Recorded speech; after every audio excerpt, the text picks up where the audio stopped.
All right. Good afternoon, everyone, and welcome to another episode of the RK Leadership Podcast, where we help empower tomorrow's leaders through the sharing of knowledge, experience, and inspiring stories. My name is Rob Cameronpour, and I'm your host. And today, my special guest is Ted Rath. He's currently the VP of Player Performance for the Philadelphia Eagles. He was the president of the Professional Football Performance Coaches Association. He's worked with multiple NFL teams, including the Detroit Lions, Miami Dolphins, and the LA Rams. And I hope I'm not missing any of those anymore, Ted. But welcome to the RK Leadership Podcast, and I'm delighted to have you on here today. I appreciate it. Humbled to be here. Really appreciate you and the opportunity to be on here. Thank you. Thank you, sir. So we can get right into it. So Ted, please walk us through your journey and tell us how you ended up in the NFL.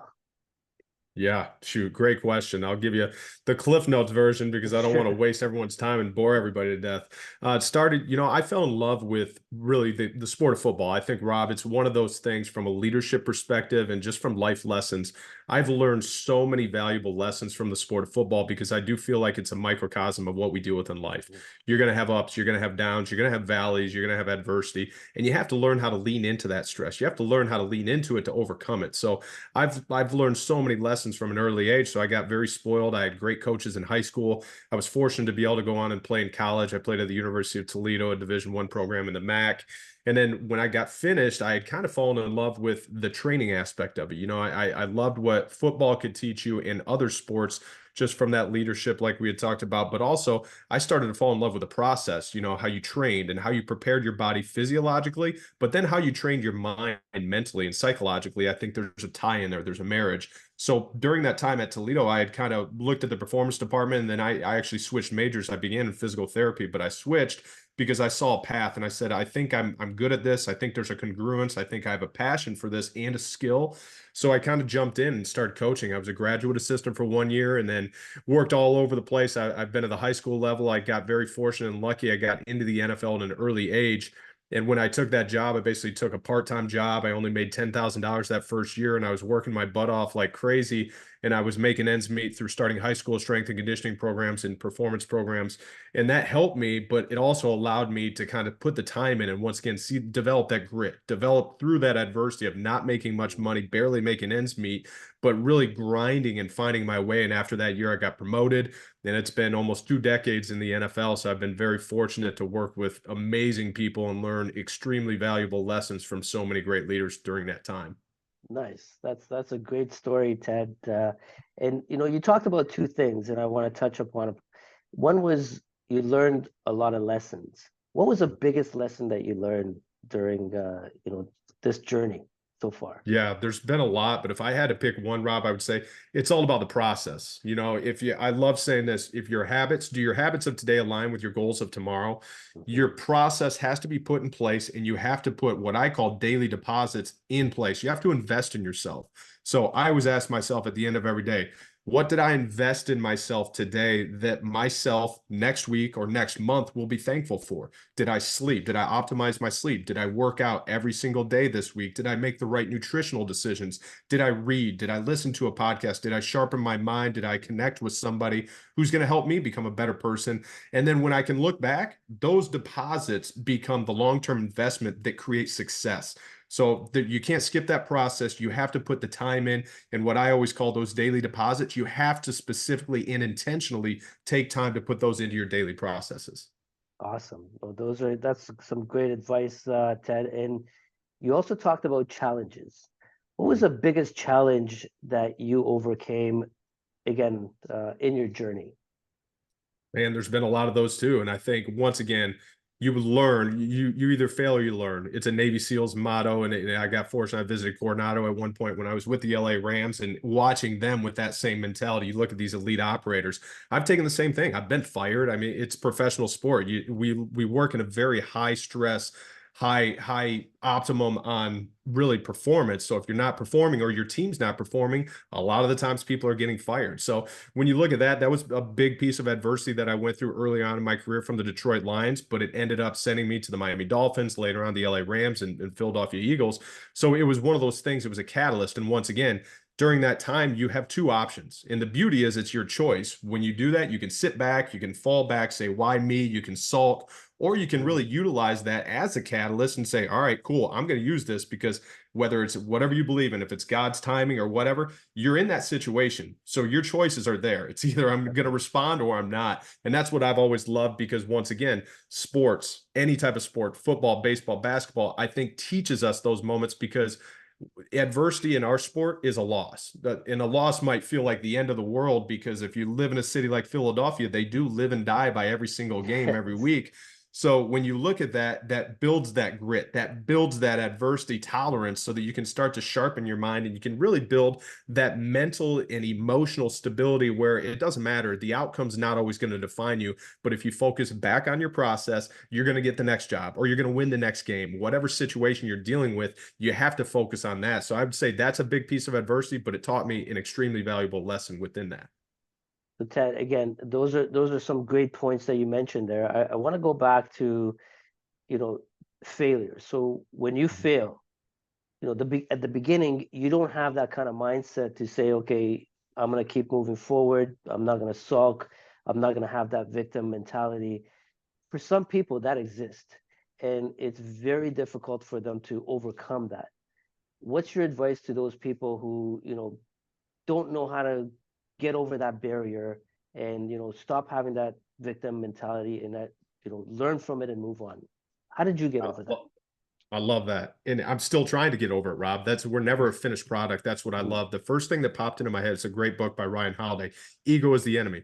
Because if you're in that frame of mind, you're probably allowing your ego to dictate a little bit, because the truth of the matter is this: no one's perfect. We're all going to fail. I'm going to continue to fail. I'm going to make mistakes today, tomorrow. I'm going to try to avoid them, and I'm definitely going to try to avoid making the same mistakes. But as I go into that, I have to remove my ego. My ego is going to tell me, you're great. You're never going to. I love failure. You finally, after you get enough reps, you will start to embrace that failure. For me, failure, whether you want to term it stress, adversity, I'm going to lean into it. So when I find that failure, when I find that little trip, number one, I'm not going to trip on anything that's behind me. So I'm going to take another positive step forward, and I'm going to put that positive energy into something that I can control. I can't control if we just lost a game, but I can control how I show up that very next day. So if you have a conversation with my actions, you're going to see me taking positive steps forward and building that momentum. So you got to remove the ego, but then you have to choose to lean into that stress, into that adversity, because there's so many valuable lessons that you can learn in those times. Don't miss that opportunity. Never want to miss a rep. And that's a great repetition to develop that grit, to develop that tolerance so that you can continue to become a better performer. I love that.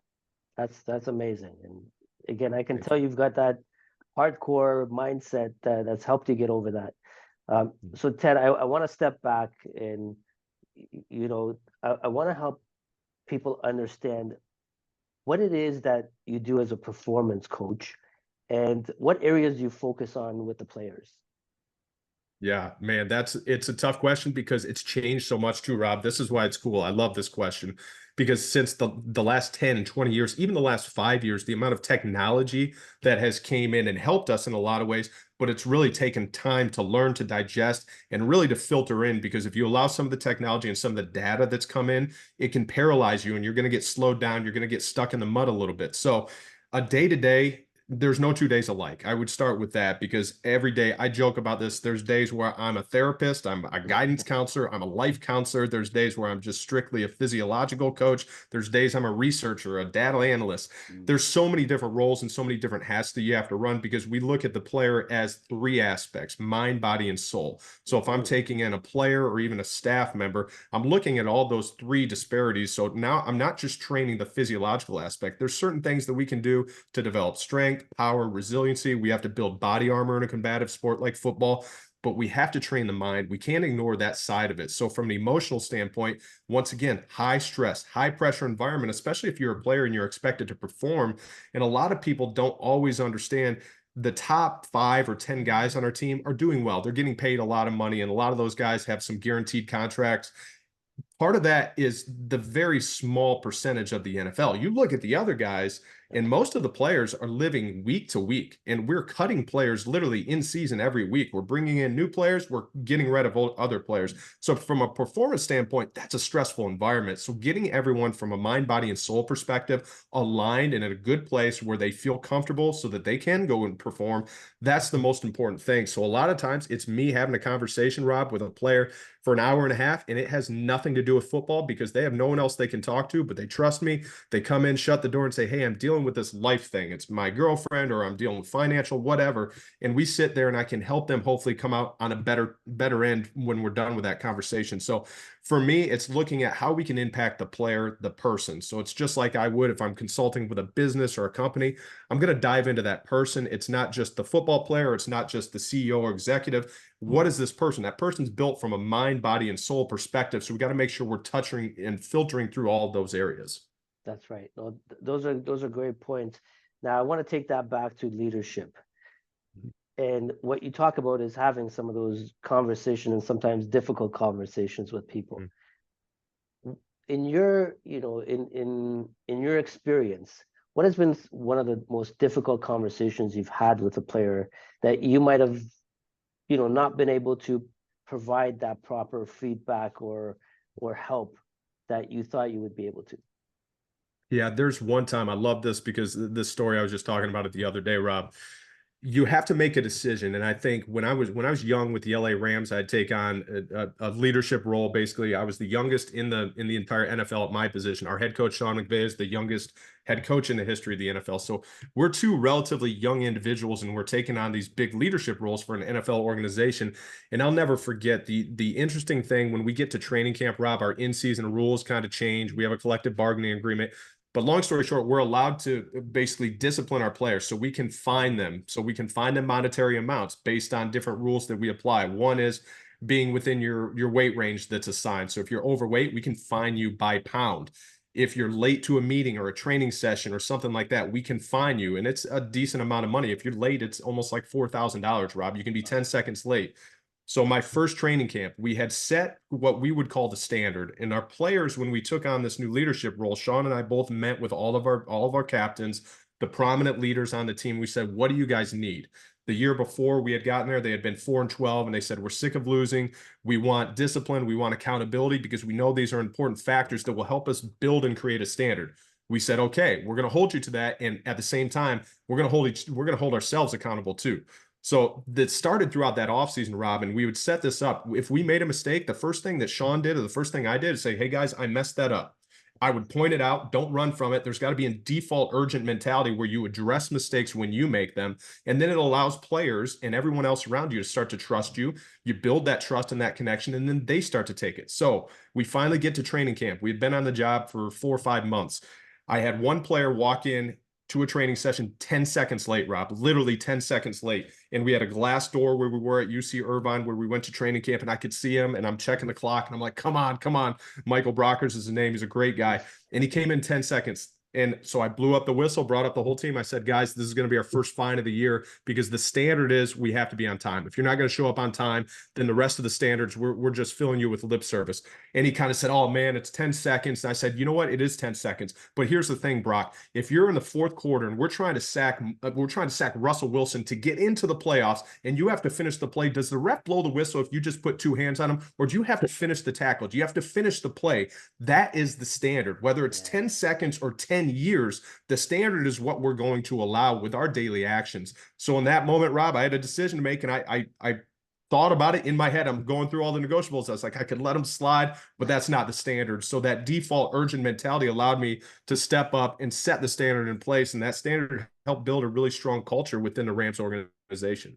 I love that. And, that's the kind of mentality and that's the kind of leadership we need to deploy in an office environment as well. You got to raise the bar and you got to keep people accountable.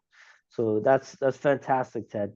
I want to ask you, how has being a performance coach, like what have you learned about yourself through being a performance coach? Yeah, I love that's a great question, man. The first thing is that I'm not perfect. And once again, that ego, I think we all Yeah. have to balance that ego. There's a dichotomy within our lives to where you have to have confidence, but it has to become this earned confidence. I've worked my butt off to study research, and I've read more books on leadership and things like that than you can imagine, Rob, and I know you have too. But from that, I still show up every single day knowing this. I don't know anything, and I can learn so much from you. I can learn so much from everybody that I encounter on a daily basis. So I absorb as much as I possibly can, but I try never to ignore a situation for what it can become because it can help me. It can help me develop into a better version of myself, and I can learn lessons from my children all the way up to the President of the United States. There are lessons to be learned with anyone and everyone that you come into contact with, and I think that's something that I'm continuing to learn. But as I remove the ego and I try to step back and realize, man, I have so much to learn, that's helped me continue to go in, hopefully with some humility into those situations and scenarios and learn as much as I possibly can from so many different contexts. I love it. I think you hit the nail on the head with that word humility. The ego is one thing, and having humility is another, to say, hey, there's nobody really below you, because we're all human beings, right? And I love the fact that you said you can learn from your kids. I've got a 6-year-old who I learn from all the time as well. She puts me in place and then check at times as well. So that's a great attitude to have, Ted. So I greatly appreciate you saying that. Now, let's talk about strength and conditioning. What percentage would you say is physical and what percentage is mental? Ooh, another good one. Physical, there's obviously, especially in the sport of football, if you want to become an elite athlete and play at the NFL level, there's a physical component that you have to have, the genetics, and then you have to train appropriately, you have to eat appropriately, all those things. But realistically, what I've seen, Rob, because I've seen people possess all of the physical tools, and then I've seen them fizzle out and not have a career and be out of the league within 1 year because the mental component wasn't there. There's never going to be a perfect marriage where it's 50-50, but I do strongly believe that the mental component is more important than the physical. There has to be a baseline of genetic components and everything else. But once you have that mental side and the psychological aspect of developing confidence, but also everything that we're talking about, we need players who are going to be growth mindset individuals. They have to be lifelong learners because those are the players that are going to study more. They're going to go home, they're going to watch additional film. They're going to go home and they're going to prepare a really healthy meal, get to bed at a decent time, and optimize their sleep and recovery aspects so that they can show up even better the next day. So that mental fortitude and that mental strength that it takes to show up consistently every single day, that's the hardest thing because the season's a grind, Rob, as you can imagine. It's a 7-month season, basically. If you go through the Super Bowl, it's a grind. You have to show up consistently, but when you consistently stack habits day after day after day, that's when those long-term successes happen. And that's what I've seen with the Hall of Fame caliber career players that I've been around. Those are the guys that did it consistently day after day after day. Awesome. So you talked about developing confidence. Now, where does discipline come into this? And how do you build that discipline, Ted? Yeah, the end goal, Rob, is to build self-discipline within every player because I think we can always discipline. Discipline, it works some of the times, like the Brock example and things like that, where you can discipline and there's rules in place for a reason. That's why we have speed limits and everything else. But until you get to the point where you take self-ownership and you possess that self-discipline, you're ultimately going to be limited in how much success you can have. But once you turn the corner and you embrace it, once again, we're talking about embracing your mistakes, your failures, that adversity, and you lean into it, and then you pull from it what you can, you learn, and then you take a positive step forward. That's self-discipline. Once you get to the point, the highest performers that I've ever met in sports and in life and business, those are the people and the individuals that possess a strong level of self-discipline because they wake up every day and they know they have to continue to do the work. There's no days off. It's not like I'm saying, don't take a vacation. But mentally, if I'm on a vacation, are you still reading? I'm going to take a book. Are you still developing? Are you sharpening yourself? And when you do, are you spending time with your kids? Are you being present? Are you being the best father, husband, wife, whatever, to that person and those people that are around you? So I think from that, self-discipline is the end goal. And once you get that, you can achieve amazing things. Awesome. I was actually talking to one of my employees today about, the instant gratification versus the delayed gratification, and, our Gen Z and their instant gratification and dopamine requirement. So again, what is your advice to the younger folks, Ted? How do you overcome this challenge with today's, social media, and you've got all of this, gadgets in place. How do you build that discipline by delaying that gratification? Like, do you have any tools or anything in place that can help them? Yeah, definitely. Set up your daily process. So once again, I'll go back. Your habits, those daily deposits. Sit down. I would write out your daily routine. For me, I call the 3 W's. It's 3 things that I have to do.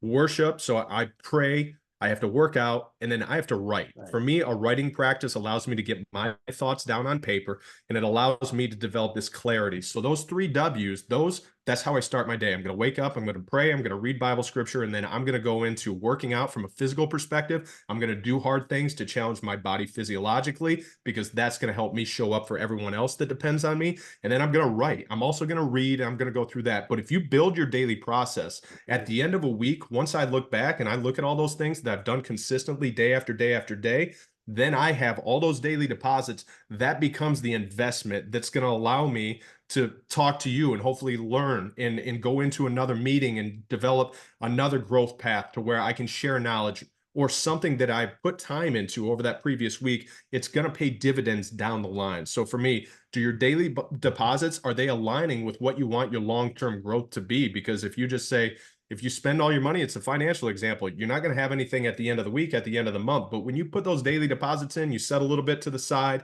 at the end of the month, at the end of the year, you can go on a nice vacation. You can do those things. So our lives are no different. You have to put those daily deposits in, but you have to be intentional. You have to write those things down, and then you just have to wake up and you have to do the work. I believe you got to wake up early and you just got to get to work, Rob. Absolutely. And the word again, intentional. You got to be intentional Yes. about it. And again, great points, Ted. And thanks for sharing that with us. Now, I want to talk about the story about the LA Rams when they finished the 2017 season as the healthiest NFL team. What was special about the team, and what did you do differently? Well, you hit the key term, Rob, team, because it's, what I do. Sometimes I get the credit. It's not me. There's a lot of people working behind the scenes, from the athletic trainers, the sports medicine department, our team doctors, our orthopedists, the nutritionists, the equipment staff. There are so many people that go into I have individual awards sitting behind me. Those aren't individual awards. Those are team awards, because it took a team full of individuals to put the team in a place where we could actually achieve that. And then it goes to the players, it goes to the coaches, it goes to Sean McVay in that particular year, being willing and having a humility. He's a humble leader. We talked about it earlier. Yes. He would listen. He wants input, and he trusts his people. He trusts the people that he's hired to work with him. He's an amazing leader. He's one of the best leaders I've ever been around. But then you look at the players, they took that self-discipline. They took the ownership on eating appropriately, on showing up, preparing their bodies for games, for practices, for training sessions. So it's such a collaborative effort, Rob. That's what's awesome about the sport of football, but that's what's awesome about most businesses. There's so many, you can't do anything alone. This isn't an individual sport. This is a people life. We depend on people, and you really have to build your team. That's why I always love who surrounds you. If you look at the people directly surrounding you, hopefully you've put into place people that are helping you become a better version of yourself, and pushing you and helping you, holding you accountable at times, but also from a loving and humility standpoint, they're helping you to push you because they know you can do better. Absolutely. Absolutely. No, you nailed it. Collaboration, team. I always use the analogy of, sports versus the office team. And, you don't win championships by yourself.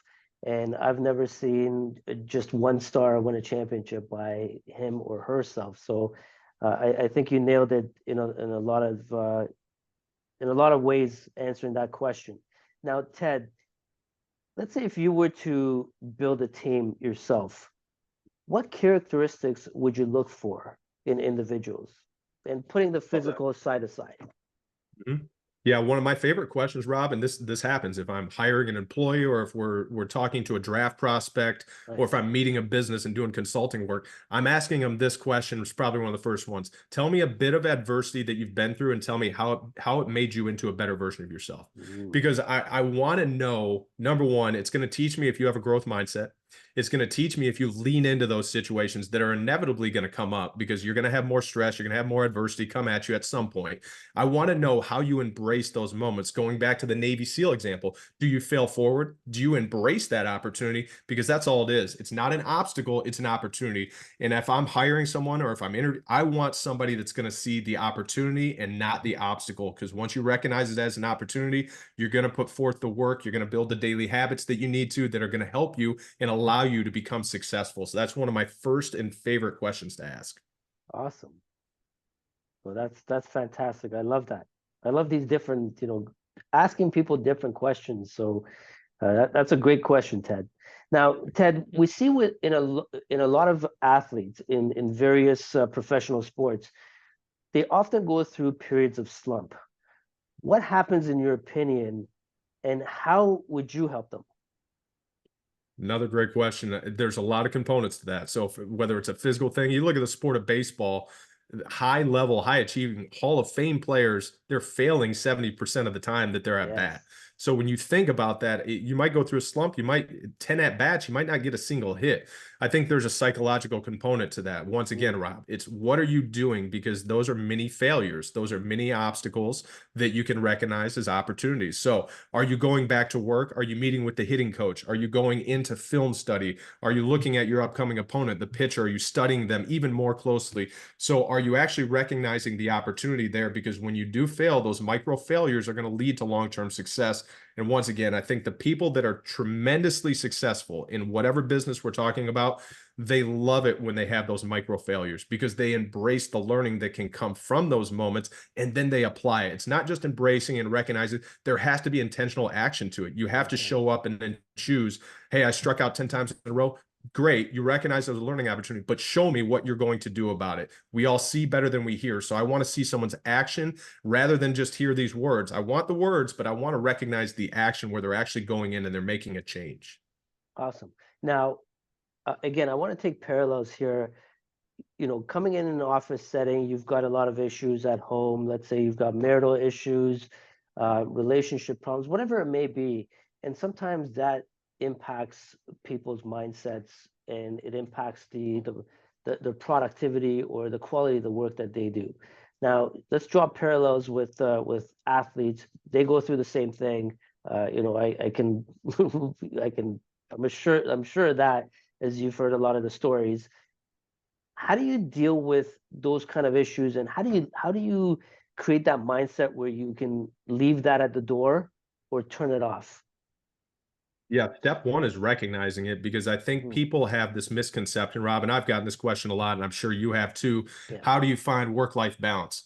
Yes. This might sound controversial. I don't think there is such thing as a balance because that indicates like you're trying to get this 50-50 teeter-totter thing. That's never going to work. For me, I love the term integration. You have to integrate your home life into your work life and vice versa. Because for me, if I'm gone for 16 hours and it's a normal work day in season, I'm definitely going to bring some of my work home because it's natural. I've spent the majority of my day dealing with issues or whatever the problems were at work. Those are still a part of me. I'm going to bring them home. I'm hopefully not going to allow them to transform how I treat my children or take anything out on them. But I have to recognize that that's integrating, and both of those worlds can live together. That's what I think the interesting thing is. We all deal with so many different levels, players, administrators, executives. We're all dealing with families. We're dealing with financial issues. We're dealing with stressful situations that come up in life. So recognizing that you don't have to separate these things, I would rather allocate resources to players or executives or whoever so that you can deal with them. And once again, the greatest sign of trust that I can get is if a player or an employee or a coworker has the trust and the faith in me, Rob, to come and say, hey, can I talk to you? And they close the door and we have a life conversation about something that has nothing to do with work. That's when you know that trust and you've developed those relationships, and then you can really get there. But it happens with vulnerability, being willing to admit that we're going through things and recognizing there has to be an integration. It doesn't have to be this 50-50 perfect balance because we don't live in a perfect world, but you got to be able to integrate both of those sides because that's you as a person. You are an employee, you're still a husband, father, wife, whatever. You have to fulfill all those roles. And I think integrating those is definitely possible, but it's not going to be a perfect balance. That's right. And it's like you said, that the integration is very important because it's very hard to separate the two. And you can't stop your thoughts and you can't park your thoughts somewhere. So you just, again, for me, it's strengthening your mindset, developing that discipline where you can control your thoughts and emotions at times and going through that and then integrating into your day-to-day life. So those are great points, Ted. Now, I want to talk to you about, we all know that there's gifted athletes or the elite athletes. We talked about the discipline, the mindset. What else would you say differentiates them from the rest of the crowd? Yeah, I'll go back to it again. The commitment to the process. The greatest players that I've seen, the guys like Calvin Johnson, Aaron Donald, the Jason Kelsey's, Lane Johnson, the Hall of Fame caliber players, they are so consistent with their process, Rob. And it's the cool thing because those players that I named, they're elite level players. A lot of people recognize their names and they're going to be in the Pro Football Hall of Fame for the rest of their lives. But they are also some of the most humble individuals that I've ever been around. And they're also some of the most hardworking. Aaron Donald, from a physical perspective, is by all terms undersized. Aaron Donald played some games in the 250s. So he's 255 pounds and he's dominating 330-pound offensive linemen. Physically, he trained. He had worked. His dad used to take him down in the basement with him and his brother Archie, and they would lift. And he was 5 years old at the time. And he just watched his dad work. And he developed that grit, that mindset of you got to train, you got to work out. But then the other side, people don't know about a guy like Aaron Donald. I would be in the offseason, March, and there's no football around the corner. It's the time when a lot of players go away, take vacations, I don't want to call it the easy road, but they take time off. I'll be in the facility at 9 p.m. and Aaron Donald's in there watching film on opponents that he's not going to play for another 6-7 months because he was that detailed. And he knew that if he put in that amount of time, by the time the game showed up, the game would be easy because he had developed that process and a commitment to that process that allowed him to show up and take care of business when the game time happened because he had already put in the work. Nice. Amazing. That's what it takes. Everyone sees the outcome or the output, but they don't see the work that goes into building that. So to duplicate those efforts, I think it's possible, but you got to put in a lot of the work. No question. It's back to your other question, Rob. It's the deposits, right? Yes. It's those deposits that will eventually lead to what the public sees on a Sunday afternoon. Oh, that player is really good. Yeah, but he's been working for the last 10 years. Every overnight success has been developed for decades. I love saying that because it's those guys that have put in work over years and years, and they've developed that process that eventually comes out in front of the world to see on a Sunday afternoon. But the work is there. The work goes in well before all that stuff comes out. Then the outcomes take care of themselves. Absolutely. Now, Ted, you've used one of my favorite words multiple times now, grit. What does it mean to you? So being just outside of Philadelphia right now, Angela Duckworth, great book on grits, one of my favorites. She's phenomenal. Grit to me is having the ability, it goes back to a Rocky quote. Once again, all the Philly quotes are coming out. The Rocky movies. Rocky says, it doesn't matter how hard you can punch. How hard can you get punched and then continue to move forward? Grit to me is exactly that. How many times can you get crushed? How many times can you fail? How many times can you be demoted, fired, whatever your situation, how many times can you overcome and then get back up and continue to build positive momentum after that happens? Those are the people that demonstrate grit. And those are the people in life, Rob, just like in business and in sport. Those are the people that will be successful because it's not how many times you can punch, it's how many times you can get punched and then continue moving forward because it's going to come for all of us. We're going to hit adversity. How you respond in those moments is what's going to allow you to demonstrate the grit that you can develop. I love it. Thank you so much, Ted. Now, this is for you. How do you ensure you're looking after yourself physically and mentally? And what are some of your daily habits? Yeah, I love it. It's going back to those 3 W's. When you wake up, number one, I think you got to wake up early. One of the things I love to do, I call it the toe test, Rob. When you wake up, your first win of the day, if your alarm clock hits that second buzz, you got to get up, let your toes hit the ground as fast as possible. And that's your first win of the day, because the beauty is once you do that, it's easier to build that positive momentum. So that first win of the day is that get out of bed as fast as possible. And then for me personally, I pray, like I talked about, worship, workout, and then write. For me, I got to go through that process. Once I do that, and typically if I'm commuting to work, I'm listening to a podcast, I'm trying to ingest other ways that I can get knowledge. But once I take care of myself, and I believe you should do that in the morning, that works best for me. If you're an afternoon, whatever works best for you, just be realistic with it. For me, it's the morning, because then once I do that, I feel like I can invest fully into everybody else. I can invest in my kids. I can invest in our employees. I can invest in whoever I need to, whoever's depending on me, but I can't do that until I've invested in myself. So that personal process, I got to go through those 3 W's every day. Amazing. No, I love it. I love it. And I think that's what people need to develop are those habits. And, I think you mentioned it too. Start with small habits and start creating those wins and stacking them. And, I'm sure you've read The Atomic Habit as well. Another great book to learn from. So before we wrap this podcast, we've come to a segment where I call rapid fire questions. I'm going to ask you a series of questions and tell me what comes to mind. I love it. Let's go. Let's go. What's the best advice that you've ever received? You got to do the work. It's as simple as that. Don't expect anything unless you put in the work. Awesome. What is your advice to young athletes? Once again, you got to put in the work. Do your habits of today align with your goals of tomorrow? If you want to be a professional athlete, are you training like a professional athlete right now? Awesome. What is the one word that describes Ted best? I hope grit. Going back to the word. That's the one thing I'm going to try to, it's what I'm trying to live on, Rob. Awesome. I love it. Who's winning the next Super Bowl? Ooh, hopefully the Eagles. I had to put you on the spot there, Ted. And where can people find you? All the socials at Ted Rest Strength Coach. Doing a lot of stuff too. We're writing a book. Hopefully keep your eyes out for that. That should be out earlier this fall.